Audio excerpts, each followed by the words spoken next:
What's up YouTube? We're back with the new Holland skid steer, and today we're putting it to work. But before we put it to work, the hydraulic fluid is low. So I was looking online for what the L783 said, or what it takes as far as the oil, and people were saying throw old oil in it, throw whatever in it.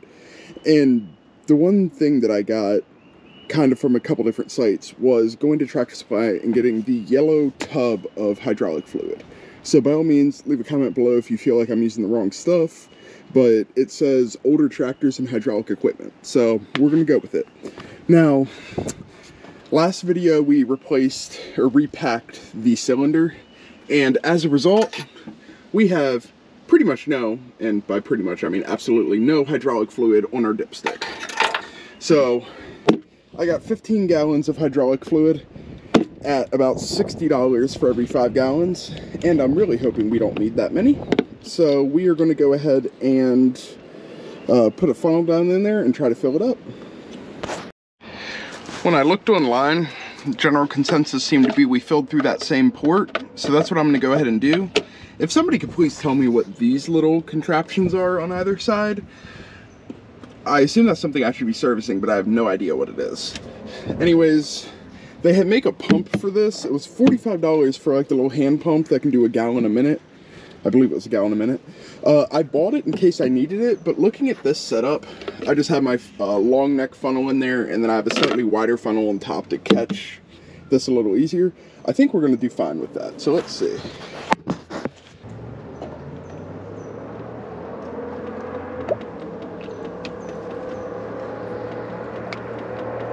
I have no idea how much this takes, so I'm just going to put in some and we'll see if we're on the dipstick.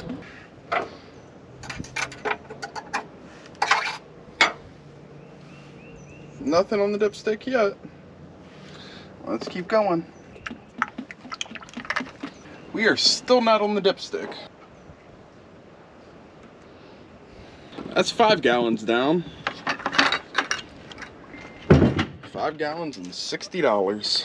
I think we're on the tip of it now.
Almost up to the hash marks.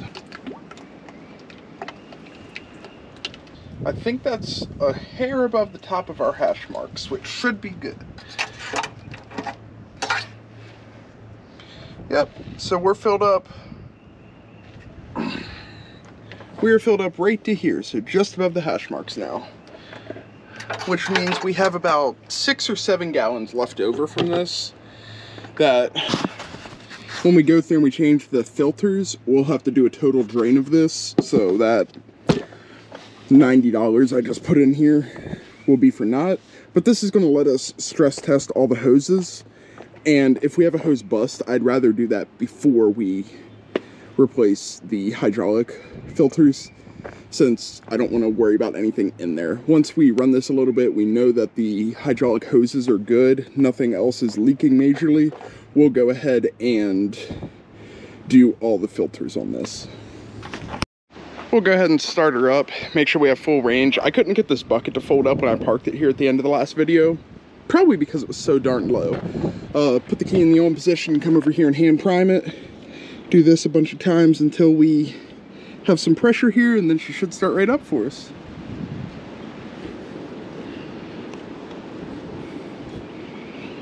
Yep, got pressure.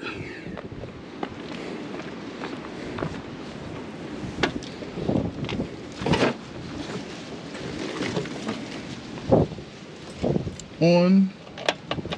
I swear it is, it's just janky looking. Come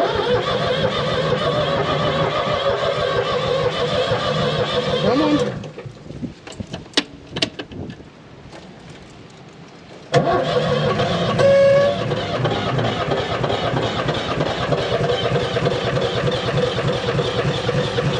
Come on.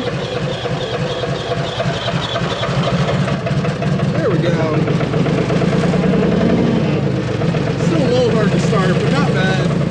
We'll let her warm up a bit and we'll see how this moves. Yep, bucket's working perfectly now. And we can raise it up. Now this turned down. If we turn it up, go faster.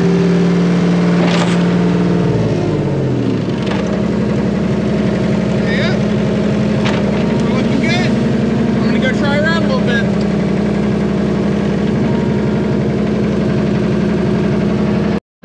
I definitely spilled a lot of the hydraulic oil. You see it going, but bucket's up in the air.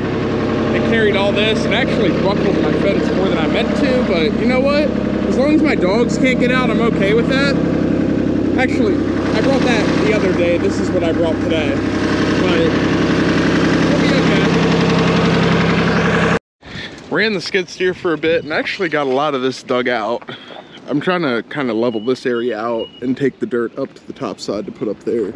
But let's jump with the skid steer. So I found a couple things, and one's that the engine temp does work. It's cooled down now. Looks like the radiator was not filled up fully, so we're gonna go ahead and grab some coolant and see if there's a leak in there or what's going on. We have now filled up all the way to the tippy top there, and it took almost 2 gallons of coolant and water. So safe to say that it was pretty low, but we'll go ahead and start her back up and see if the temperature goes high again or if we see any leaks or what the case is. So 2 things. 1, still smokes. 2, this cylinder has a little bit of a leak. And 3, there's a leak in this front wheel, so I'm gonna have to investigate that. Hi puppies. Anyways, my camera died right there at the end and I didn't realize it, and I filmed a couple more minutes of stuff. Overall, just that the wheel was leaking from that front right wheel and that we were going to investigate it in a future video. And then just, as always, thanking you guys for joining us, asking for a like and a subscribe, and saying until next time. So, until next time.